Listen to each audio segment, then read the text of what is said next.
কিন্তু president is an institution. President is an institution, ব্যক্তি না। হ্যাঁ, ওই যে নাহিদ শপথ নিয়েছিলেন না প্রেসিডেন্টের কাছ থেকে? শপথ নিয়েছেন না? তাহলে কেন নিয়েছিলেন? আপনার যদি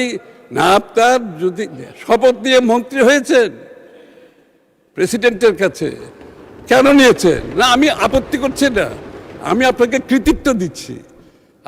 আপনি ভালো কাজটাই করেছেন, কারণ আপনি ইনস্টিটিউশনকে সম্মান করেছেন।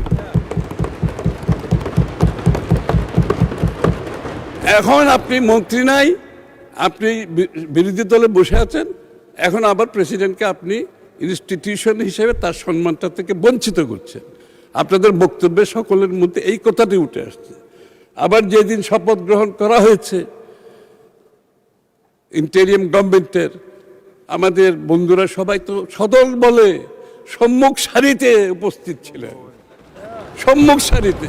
আমরা জায়গা পাই না, আমরা পিছনে বসছি। কিন্তু তাহলে এই ধরনের মন্তব্য, if you believe in constitutional democracy, আপনি যদি কনস্টিটিউশনাল ডেমোক্রেসিতে বিশ্বাস করেন, আপনাকে ইনস্টিটিউশনকে সম্মান করতে হবে। এখানে ব্যক্তির কোনো বিষয় নাই। You have to respect the institution of constitutional democracy. তো আপনাকে এটা নিশ্চিত করতে হবে।